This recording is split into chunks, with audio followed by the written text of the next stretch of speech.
King Harald of Elbaf stands as one of the most complex and tragic figures in One Piece's vast tapestry of characters. His journey from a violent, arrogant warrior king to a compassionate peacemaker, and finally to a controlled puppet of the world government, represents a profound character arc that explores themes of redemption, idealism, and the corrupting influence of power.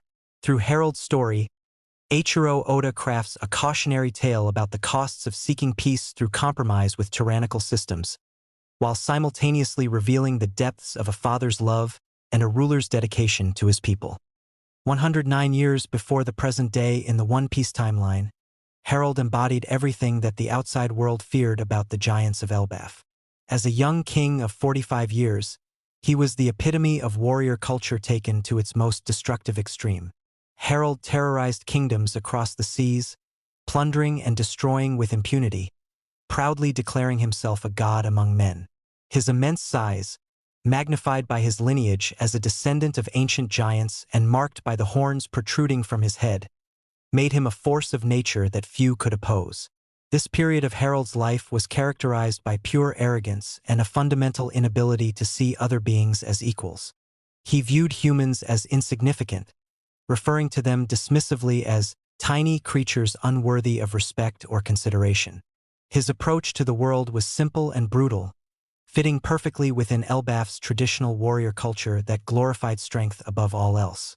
Harald took what he wanted, destroyed what displeased him, and expected the world to bow before his might.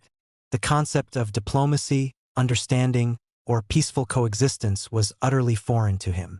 He was, in the most literal sense, a monster terrorizing the seas. Harald's transformation began with a single moment of misunderstanding that would alter the course of his entire life.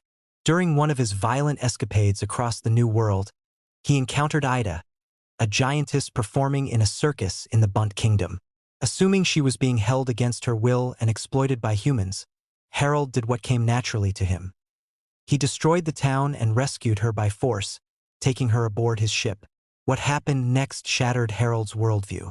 Rather than expressing gratitude, Ida slapped him across the face and demanded he return to the kingdom immediately. She explained that the people of that town had saved her life when she washed ashore, and she was working in the circus voluntarily to repay their kindness. Her words cut deeper than any weapon could have. You dismiss them as small, but you're simply larger than others by chance. What's left of you besides that coincidence? It's your arrogance that gives all giants like me a bad name. This confrontation forced Harald to confront an uncomfortable truth. His entire identity was built on an accident of birth, his size and strength.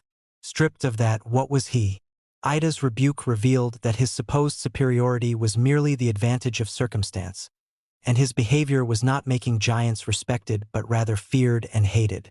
For perhaps the first time in his life, Harald felt genuine shame.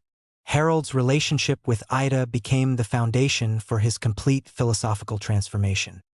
He returned with her to the Bunt Kingdom, helped rebuild what he had destroyed, and apologized to the king, actions that would have been unthinkable for the Harald of just days earlier. His subordinates watched in confusion as their once violent king began to change before their eyes, spending time with humans, learning about their cultures, and genuinely enjoying these interactions. Over the next 20 years, Harald and Ida traveled the world together. Through her eyes, he learned to see the value in all peoples, regardless of their size or strength. Ida showed him that true greatness came not from dominating others but from understanding them, from building connections rather than destroying them. Their relationship deepened from mutual respect to genuine love, and eventually, Ida gave birth to their son, Hadrudin. However, this happiness was constrained by the rigid traditions of Elbaf. The elders refused to recognize their marriage because Ida was not born on Elbaf and lacked pure, ancient giant blood.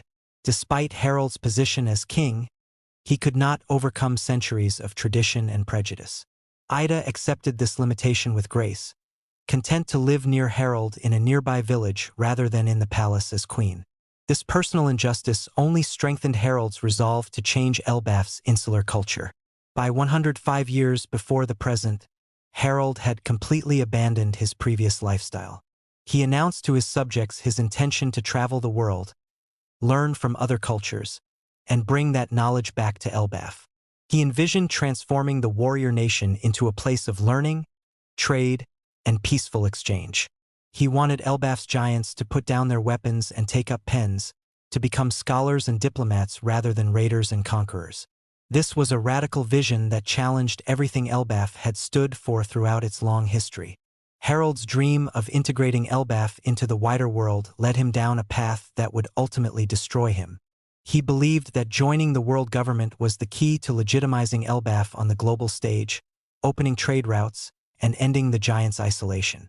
This idealism, born from his genuine desire to create a better future for his people, made him blind to the true nature of the organization he sought to join. The world government exploited Harald's good intentions masterfully. They saw in him an opportunity to acquire the most powerful military force imaginable, an army of giants bound to serve them. Harald's greatest tragedy was that his pursuit of peace through political means required him to make compromises that fundamentally contradicted his transformed values. To secure Elbaf's place in the world government, he agreed to become a god's knight, accepting what he believed would be a position of honor and responsibility. He even broke his own horns as a gesture of submission and good faith, symbolically renouncing the warrior identity that had once defined him. The connection between Harald and Xebec adds another layer of tragedy to Harald's story. Before the God Valley incident, Harald's path crossed with Rox, though the exact nature of their interaction at Elbaf remains partially revealed. What we know is that both men represented different responses to the world government's tyranny. He sought to destroy the world government and the celestial dragons, believing that only through their complete annihilation could true freedom be achieved. His methods were brutal and his ambitions terrifying to many, but his goal of liberation resonated with those who suffered under the world government's rule. At God Valley, Rox faced Garp and Roger, dying while crying out through the voice of all things about Davy blood. His final words heard only by a select few. Harald, in contrast, chose peaceful integration. He believed that change could come through diplomacy, that by working within the system and proving the giants' value as civilized people, he could secure a better future for Elbaf. Both men ultimately failed, but their failures illuminate two different paths to the same destination of ruin. The interaction between these two philosophies likely occurred at Elbaf, where Rox may have tried to recruit Harald to his cause or warned him about the dangers of trusting the world government.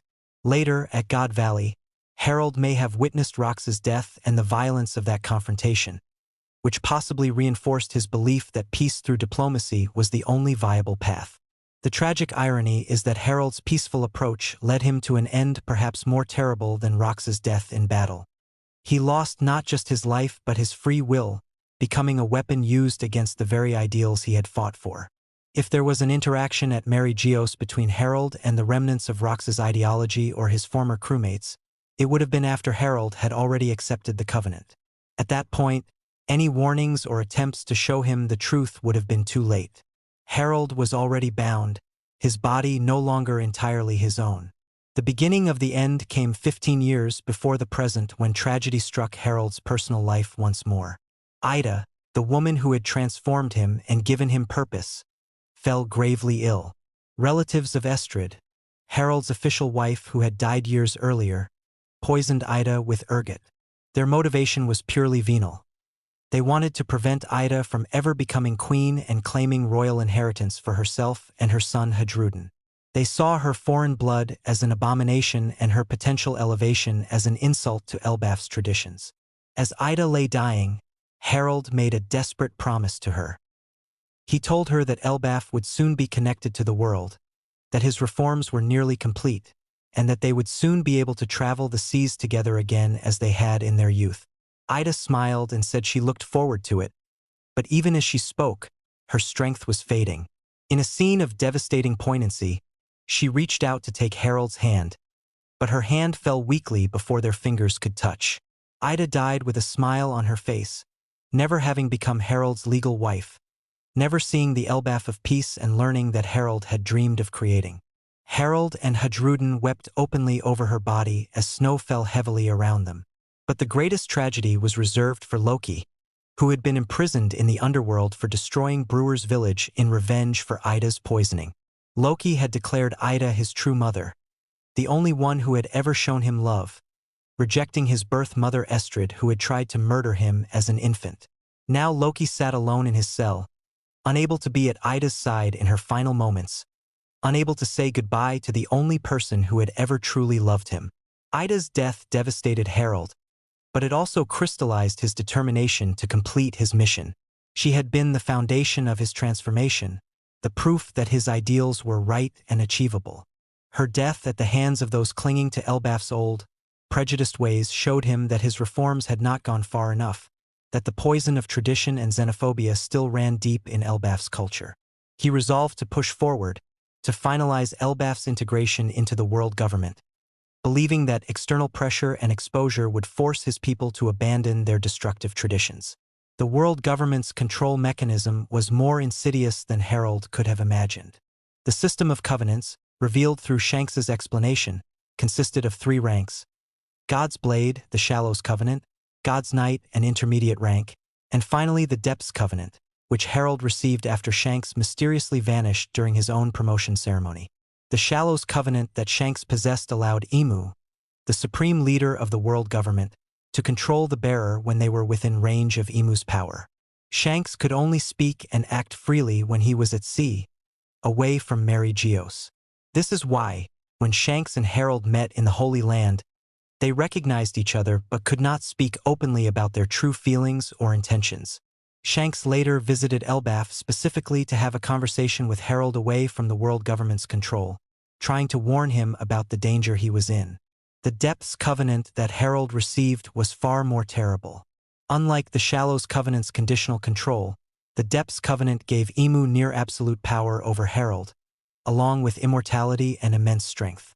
Harald believed this power would help him protect Elbaf, but he failed to understand that it came with invisible chains. Emu could command his body directly, overriding his will entirely. Harald became, in effect, a slave with godlike power, the world government's perfect weapon. The tragic irony of Harald's situation was that his immortality, which should have been a blessing allowing him to guide Elbaf for centuries, became a curse. He could not die even when he desperately wanted to. His body would regenerate from any wound, making him an unstoppable force that could be turned against everything and everyone he loved. Approximately 14 years before the present, the full horror of Harald's situation became apparent. Emu, having secured control over Harald through the Depths Covenant, began issuing orders that contradicted everything Harald stood for. He was commanded to hunt down pirate ships, but not as part of legitimate law enforcement. Instead, he became a terror of the seas, destroying ships in the mist-shrouded waters of the Grand Line, giving rise to legends of a monster lurking in the fog. These missions put him in the Florian Triangle, where his actions may have connected to other mysteries of that cursed region. More devastating still, Emu began preparations to turn Elbaf itself into a military asset. The plan was to use the giants, including potentially awakening the frozen Gallela giants, as weapons for the world government. Everything Harald had worked for, peace, education, cultural exchange, was being twisted into the exact opposite. Elbaf was to become not a respected nation of scholars but an army of enslaved giants serving their oppressors. Harald tried to resist. His inner voice cried out against the actions his body was forced to perform, much as Rox had called out through the voice of all things at the moment of his death. But unlike Rox, no one could hear Harald's silent screams. The Covenant prevented him from revealing the truth or asking for help directly. His body moved against his will. His mouth spoke words he did not mean, and his hands committed acts he found abhorrent. The battle between Harald's consciousness and Emu's control grew more desperate. Harald felt his grip on his own mind slipping. The mark of the Depths Covenant inside his body began physically destroying his flesh from within, only for his immortal body to regenerate, creating an endless cycle of internal agony. Harald realized with growing horror that he was becoming exactly what he had once been. A monster terrorizing the innocent, but now without even the excuse of ignorance or cultural conditioning. He was a puppet dancing on Emu's strings, and he could not cut those strings himself. In his last moments of clarity, Harald understood that there was only one way to stop Emu from using him as a weapon against Elbaf and the world. He had to die. But his immortality made this impossible through normal means. He needed someone to kill him, someone strong enough to overcome his enhanced regeneration, and someone he could trust with the truth. Harald summoned Jarul, the elder warrior who had been his friend for decades, and his son Loki to the Orist castle. In the throne room, surrounded by his guards, Harald gave the order that would seal his fate: "Kill me." When his guards hesitated, he commanded them to stab him, demonstrating that conventional weapons could not end his life as his body simply regenerated. This was the scene that Loki and Jarul walked into, witnessing what appeared to be their king's madness. Harald tried to explain to them what was happening. He told them that he had worked for the world government and that they had betrayed him. He revealed the existence of Elbaf's legendary devil fruit and told Loki that he must eat it, that only with that power would Loki be able to truly kill him. He begged them to tell Elbaf the truth about what had happened, to warn them about the world government's true intentions, and to save their homeland from the fate Harald had inadvertently set in motion. But even as Harald spoke, Emu's control tightened. The covenant mark inside him pulsed with malevolent power, and Harald felt his consciousness slipping away entirely. His body began to transform, his power amplified to horrifying levels. He became a demon in truth, his strength transcending anything normally possible in the One Piece world. In this state, Harald was described as possibly the strongest being alive, an unstoppable force of destruction. What followed was a massacre. Harald, completely lost to Emu's control, attacked everyone in the castle. His own guards, men who had served him faithfully for years, fell to his blade. Jarul, attempting to subdue his old friend, was stabbed through the head, sustaining an injury that would leave lasting damage. When Shanks and Skopper Gaban arrived at the castle, drawn by reports of the disturbance, even they could not stop Harald's rampage. Despite their considerable strength, Shanks as a future Yonko and Gaban as the third strongest member of Roger's crew, Harald overpowered them, his covenant-enhanced abilities making him virtually invincible. As the battle raged and Harald cut down everyone in his path, Loki made a fateful decision. Following his father's last coherent orders, he ran to the treasure room where Elbaf's legendary devil fruit was kept. The room was sealed, protected by chains and guarded by the legendary warhammer Ragnir. As Loki entered, Ragnir itself moved to attack him, suggesting that either the weapon had eaten the devil fruit or some other mystery was at play. The specifics of what happened next remain to be fully revealed, but we know the outcome. Loki obtained the legendary devil fruit's power, Harald was finally killed, and the truth of what transpired was covered up. To the outside world, Loki murdered his father in cold blood to steal a devil fruit, making him Elbaf's greatest criminal. Jarul, despite being present and knowing the truth, remained silent. Loki himself chose not to defend himself or reveal what really happened. Why this silence? Perhaps because Harald's final wish was to protect Elbaf's pride and standing in the world. If the truth came out, that their king had been enslaved by the world government, that he had been turned into a weapon against his own people, that Elbaf's attempt to join the world stage had been exploited so completely, it would have destroyed everything Harald had worked for. The shame would have been unbearable, and Elbaf might have closed itself off from the world entirely or sought destructive revenge. By allowing himself to be branded a patricide and monster, Loki bore the weight of his father's legacy alone. He became the villain in Elbaf's story so that Harald could remain the beloved king who brought peace and enlightenment to their nation. Jarul kept silent out of respect for Harald's sacrifice and perhaps because he understood that the truth would cause more harm than good to Elbaf's people, who needed to believe in their king's memory to continue following his path toward peaceful integration with the world. Harald's final position in history is perhaps the most tragic aspect of his entire story. To the world government, he became an example of what happens when one tries to resist their control, a cautionary tale for any other potential gods' knights who might think they can maintain their independence. The five elders and Emu ensured that Harald's death looked like a betrayal by his own son, deflecting any blame from themselves and maintaining their facade of benevolence. To his own people, Harald remains beloved but misunderstood. They remember him as the wise king who transformed Elbaf from a nation of warriors into a place of learning and culture.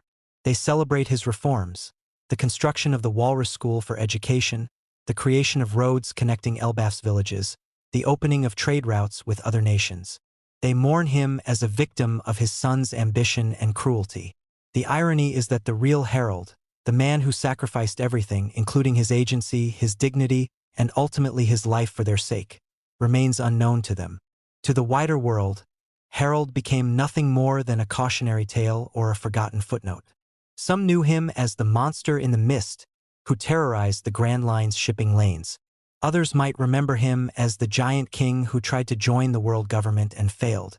Few understood that Harald's failure was not a personal one but a systemic one, that the world government's corruption was so complete that even genuine idealism and good intentions could be twisted into weapons of oppression. Harald made himself a fool by believing that peace could be achieved through compromise with a fundamentally unjust system. He thought that by proving the giants' worth, by showing that they could be civilized and peaceful, he could earn respect and cooperation from the world government. He failed to understand until too late that the world government did not want partners. It wanted subjects. They did not see Elbaf as a potential ally but as a resource to be exploited, just as they viewed the giants themselves not as people but as living weapons to be controlled. In his final act, ordering his own death at the hands of his son, Harald demonstrated that he understood this truth. He recognized that his entire approach had been fundamentally flawed, that the world government could not be reformed or reasoned with from within. His last gift to Elbaf was the truth delivered through his own death, that the world government was an enemy, not an ally, and that any future cooperation with them would need to be on Elbaf's terms, not theirs. King Harald's tragedy resonates throughout One Piece's narrative as a meditation on the costs of pursuing peace through political compromise. His story asks difficult questions. Can genuine reform be achieved by working within a corrupt system? Is it possible to maintain one's principles while making the compromises necessary for diplomacy? What is the price of idealism when confronting institutionalized evil? Harald's transformation from warrior to peacemaker was genuine and admirable. He truly became a better person through his relationship with Ida, and his vision of a peaceful, educated Elbaf was beautiful and worthy. His mistake was not in changing his values but in believing that the world government shared or could be convinced to share those values. He sacrificed his own freedom, his dignity, and ultimately his life for a dream that the world government had no intention of allowing to come true. The parallel with Xebec illuminates two paths of resistance to tyranny: violent revolution and peaceful integration. Rox's path led to his death at God Valley, but his message and his challenge to the world government echoed through the decades. Harald's path led to his enslavement and eventual death, but his transformation of Elbaf's culture created lasting change that could not be undone. Both men failed in their immediate goals, yet both left profound legacies. For Loki, bearing the weight of his father's true story, the choice to remain silent and accept condemnation was an act of love and sacrifice that mirrored Harald's own final choice. For Shanks, witnessing Harald's fate while himself bearing the Shallow's covenant, it was a warning about the true nature of the world government and the importance of maintaining independence from their control. For Elbaf, Harald's reforms continued even after his death, his vision slowly being realized despite the tragic circumstances of his end. King Harald of Elbaf remains one of One Piece's most complex tragic heroes, a man who tried to build bridges and found himself transformed into a weapon, who sought peace and became an instrument of terror, who loved his people so much that he orchestrated his own death to save them. His story is a testament to the courage required to change one's fundamental nature, the dangers of naive idealism when confronting systematic oppression, and the ultimate sacrifice that love demands when all other options have been exhausted. In making himself a fool for peace, Harald revealed the true foolishness of those who believed they could use his goodwill as a weapon against the ideals he represented.